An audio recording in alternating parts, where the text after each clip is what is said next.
Gonzalo Plata segue em pauta e pode ser reforço do Corinthians, sim ou não?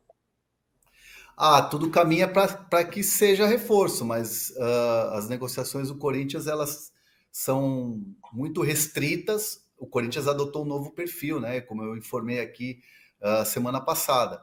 O Corinthians adota uma cautela e adota principalmente um sigilo nas negociações, espera que nada vaze.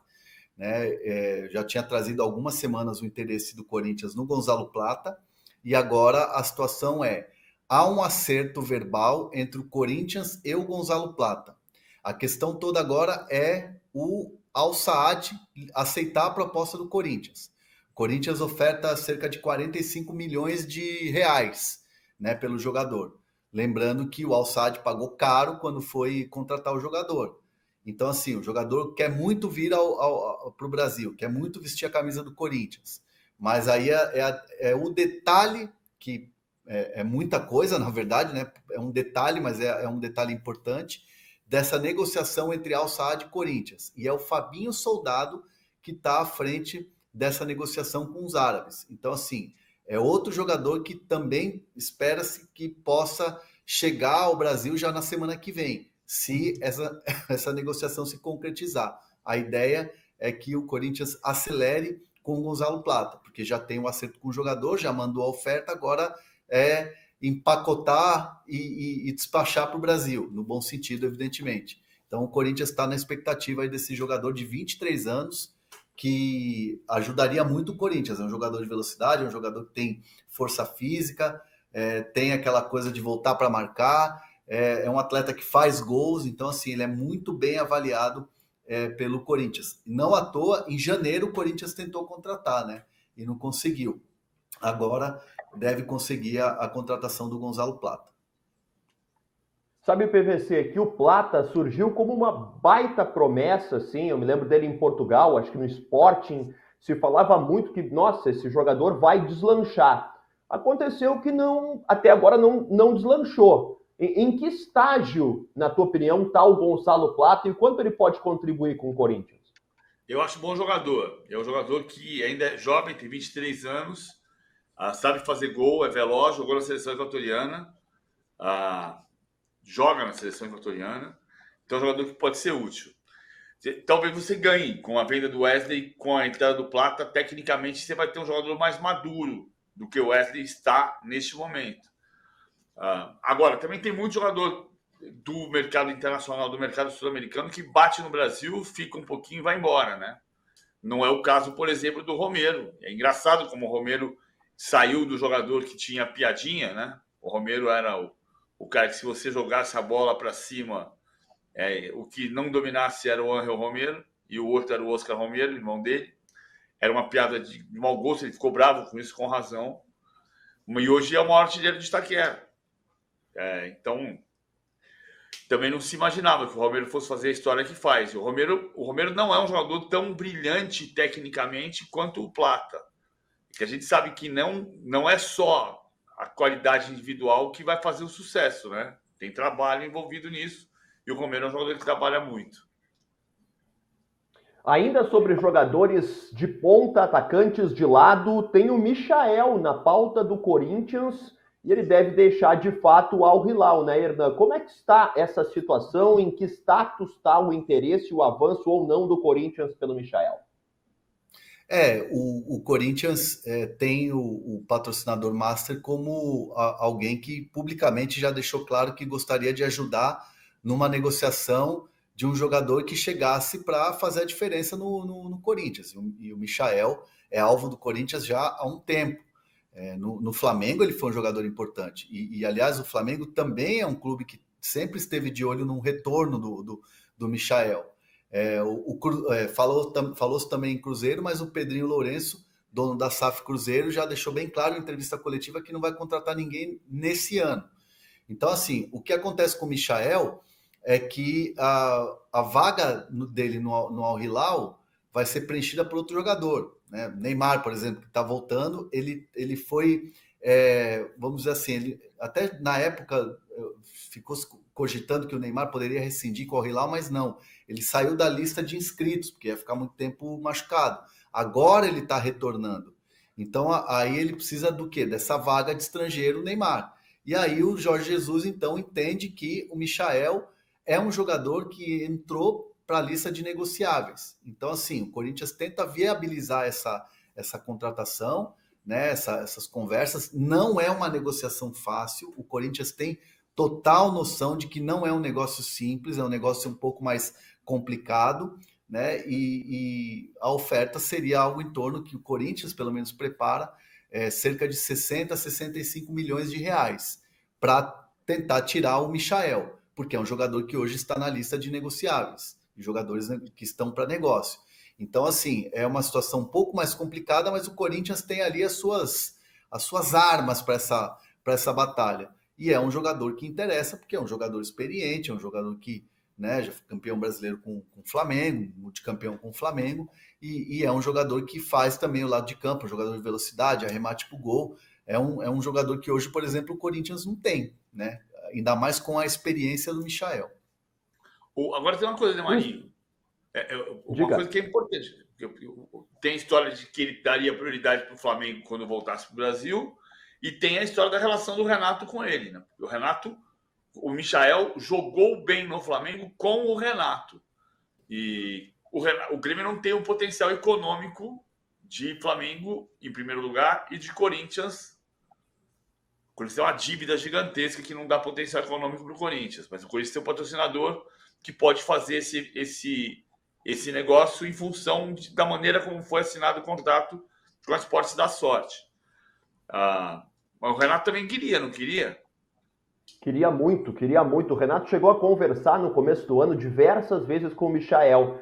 Mas o problema agora, PVC, pensando sob o ponto de vista do Grêmio, é que o Grêmio meio que esgotou os reforços para a posição que seria ocupada pelo Michael, que seria os lados do ataque, né? Soteldo, Pavon, agora chegou o Aravena, tem o Gustavo Nunes, que tem aí possibilidade de ser vendido, mas ainda não foi. Então o Grêmio ocupou um pouco os espaços, né? Chegou o dinamarquês, agora que é centroavante. Então o Michael meio que deu uma saída da pauta do Grêmio por conta dessas chegadas de reforços. E aí, como é que foi a história do Monsalve? Que o Renato não sabia o nome dele? Não sei grandes detalhes. Eu sei que foi uma chegada que o Renato não tinha muito conhecimento sobre ele, né? Não sabia nome, não sabia grandes informações do Monsalve, o colombiano que chegou, né? É que eu acho que ele chamava de Miguel. E aí perguntaram para ele sobre o Monsalve. Lembrou um pouco a história do Carille, quando o Carille foi técnico interino do Corinthians em 2016, na saída do Tite. Foi na saída do Tite, em 2016, antes dele ser efetivado. E aí alguém perguntou para o André Sanches, e o Carille? E o André respondeu, quem é Carille? Porque ele chamava ele de Fábio. Ele chamava o Carille de Fábio. Então ninguém sabia que era Carille. O episódio do Renato, eu entendi dessa maneira. Quer dizer, chegou o jogador, se apresentou, muito prazer, Renato, seu nome é Miguel, beleza, Miguel. Aí o repórter perguntou para ele sobre o Monsalve. Ele falou, quem? O Miguel Monsalve. Eu nem sabia que ele tinha esse nome. O Grêmio que vai comprar o Grêmio que vai comprar o Soteldo em definitivo, né?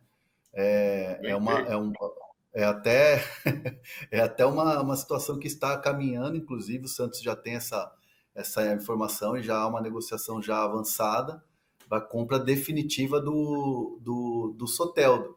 E aí é uma posição que seria do Michael, né? Então o que faz com que o Marinho tenha muita razão aí no que ele está falando, de que hoje o Michael já é assunto que é totalmente frio, né? No Grêmio, apesar do Renato gostar muito do Michael, né? Ô PVC, em que fase da carreira que tá o Michael, hein? Porque a gente vê os jogadores ficando algum tempo no famoso mundo árabe, digamos assim, entre aspas, né? E a gente não sabe exatamente qual o grau de competitividade que eles estão. Como é que tá o Michael nesse momento? Sabe que eu não gosto de falar mundo árabe, né? Eu gosto de mundo árabe, não é comigo. Eu gosto de falar Oriente. Eu meti umas aspas, né? Eu botei umas aspas ali para mas é que é engraçado isso. tem as palavras que vão pegando que a gente não sabe por que pegaram. Né? No fundo, a gente sabe. A gente sabe que mundo árabe nos anos 70 era chamado de mundo árabe porque o jornalista nunca sabia se o cara tinha ido para os Emirados Árabes, para o Catar, para o Irã, para a Arábia Saudita, para onde tinha ido. Então você falava mundo árabe. Quando eu não sei qual é o lugar que o cara está, e no caso do Michael, a gente sabe que ele está no Al Hilal da Arábia Saudita, melhor falar Oriente Médio, né? Oriente Médio é um lugar, é como se chama aquela região do mundo. O Oriente Médio vale para todo o mundo árabe. Mas não é outro mundo, é o mesmo mundo. Bom, eu acho que ele está no estágio Oriente Médio. Porque a gente não sabe. Se ele estivesse voando maravilhosamente bem, ele não ia ser descartado, mesmo para a entrada do Neymar.